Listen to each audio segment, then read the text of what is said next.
We are the company we keep, so it should be no big surprise that those closest to Donald Trump are criminals. This week, 2 people very close to the president were found guilty on multiple counts of white-collar crime and are now facing prison. Let's break it down.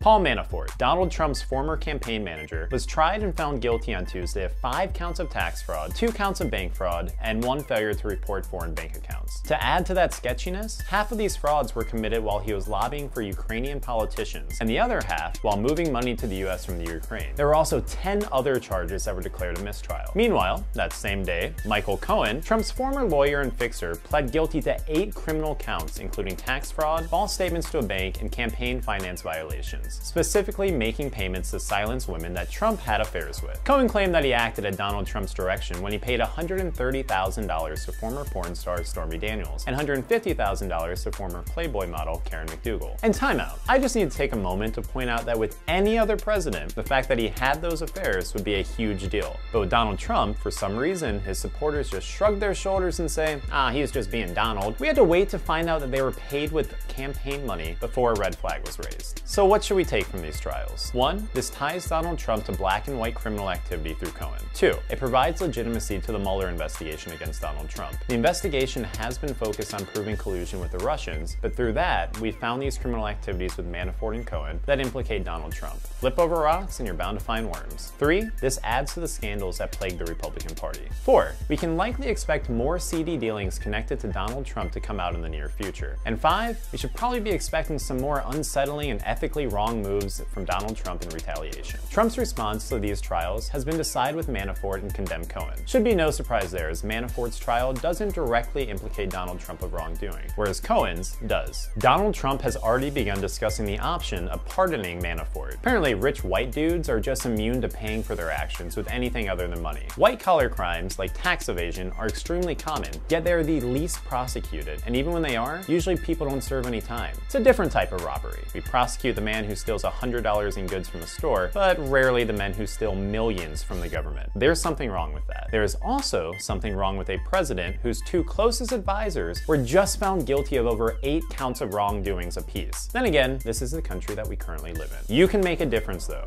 Don't stand for corruption in our current government by voting them out in the upcoming midterm elections. I'm Danny Gomez. Be sure to like and subscribe to Prompt News. Over the last few weeks, it has become increasingly and painfully clear that the President of the United States is in some way beholden to the President of Russia. Donald Trump has gone from claiming that Russia would not interfere with our elections to claiming that they definitely did interfere, and then later saying they're actually conspiring with the Democrats, and blatantly editing a video where Vladimir Putin clearly says that he wanted Trump to win. Something super crazy is going on, and we want to get to the bottom of it. Hey guys, I'm Iffy Whitey, and what the hell does Putin have on Trump? Let's start with the most pathetic possibility. Trump is an egomaniac who would do anything to win and will throw praise at literally anyone who says nice things about him. It may just be that Trump sold out our entire country because nobody likes him except Vladimir Putin. But let's get more realistic. The first theory is that Putin holds proof that he won the election for Trump. Ostensibly, Russian hackers gave the Trump campaign the Democratic Party's campaign analytics. Mueller knows the hackers accessed them, and Trump's campaign enacted suspiciously targeted spending shifts late in the game, alongside mass propaganda from known Russian online propagandists using fake accounts. The compromise would simply be the fact that Trump is president. We've proven that Russia meddled in the elections. Putin even said he wanted Trump to win, but if Trump admits that Russia interfered with the election, even he knows that would be tantamount to acknowledging his presidency is illegitimate. You couldn't think of anything more un-Trumpian. But more and more people, including Senator Chuck Schumer, are beginning to believe there's even more to Trump's story, that Trump's uncharacteristic subordination to Putin is because Putin is holding something personally against Trump. During the Helsinki summit, Putin and Trump were directly asked whether Russia had compromise on Trump or his family. Both talked widely around the subject, but neither actually said no, which is about as suspicious as a huge number of Putin critics being found dead of apparent suicide after being shot a bunch of times in the back of the head or poisoned with nerve agents only to be available to the Russian government, but I digress. Western European intelligence reportedly began uncovering communications between Russia and Trump as early as 2015, which they shared with then CIA Director John Brennan. Brennan would later remark, "I think Trump is afraid of the president of Russia. The Russians may have something on him personally that they could always roll out and make his life more difficult." The most probable source is the now infamous P-tape, which is reported to depict Trump in a room in the Moscow Ritz-Carlton in 2013, watching prostitutes perform golden showers on a bed that the Obamas had slept in. Even though we all know the story, every single time it's mentioned, it sounds just like Mad Dictator Mad Libs. The P-tape was the juiciest detail in a dossier compiled by Christopher Steele, the former head of the Russia desk for British intelligence unit MI6. It's definitely worth noting that the dossier alleges a ton of criminal activity that was unsubstantiated when it leaked in 2017. And since then, a ton of that activity has been independently verified as true, and none of it has been disproven. So for now, we genuinely have to assume the P-tape is real, and that Putin has a copy of it. But honestly, at this point, do you really think that would get Republicans to stop supporting the guy who said grab them by the pussy? Another likely theory involves dirty money. Just look at the hot mess of money laundering known as Paul Manafort, who is currently